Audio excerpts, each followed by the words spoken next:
are fortunate this summer to be here and listen to them tell a story downstairs each Sunday this summer. Normally I would tell a story, or Miss Jennifer would tell a story, or Mike Godby would tell a story, but no, this morning we get to have Asher Propst tell a story. Now he chose his own special story today, and Asher, you want to tell him what story you're telling?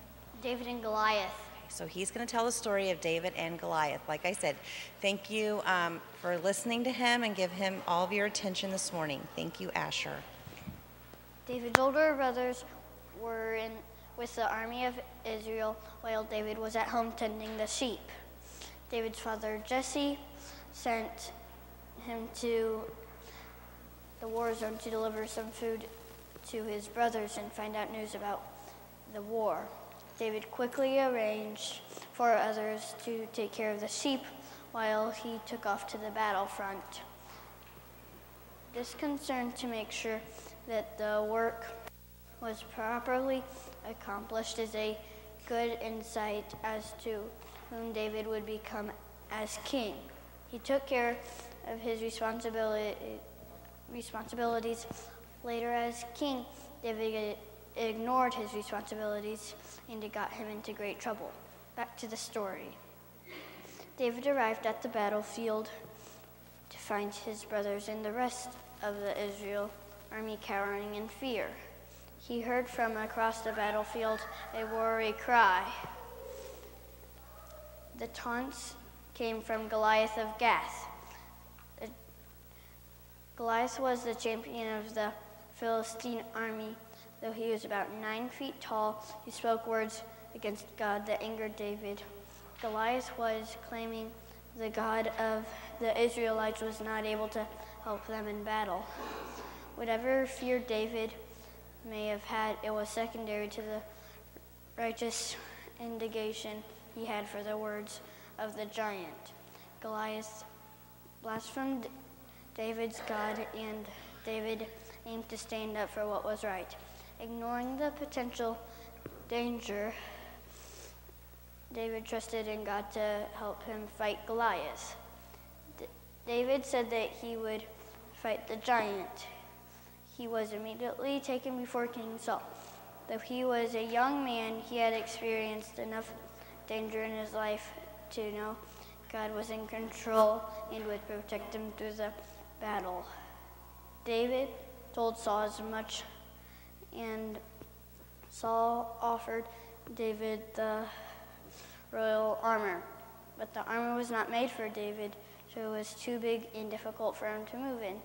He refused to accept the kind and generous offer to wear the armor and protection. Instead, he relied upon his skills that God had given him and that he had used shepherding. After leaving Saul, David ran towards Goliath, prepared to fight. He gathered 5 smooth stones from the river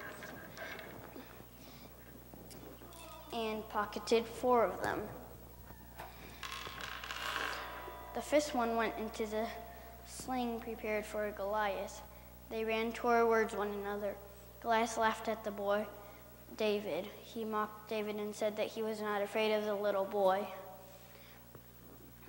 David said that the Philistine came with his sword, shield, and spear, but I came with the confidence with God of Israel. David boldly replied that he had no fear of Goliath and that the birds would be picking the flesh off his giant body by the end of the day. David let fly the stone in his sling. The stone hit the giant between the eyes and sunk into his forehead. While both armies watched, David then pulled the giant sword from his sheath and chopped off the head of the Philistine champion. David returned to King Saul with the head of Goliath.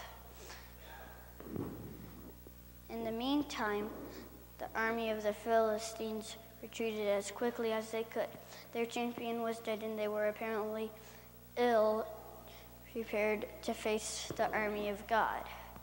The Israelites chased the Philistines and won victory that day. When they returned to the empty Philistine camp, they took the treasures they could find. David trusted more in God than in weapons of war. He knew that his battle was on behalf of the living God of Israel. Interestingly, David fought for God when it was appropriate, but he did not try to take the throne from Saul. He let God fight the battles for him. David fought for causes, not personal agenda.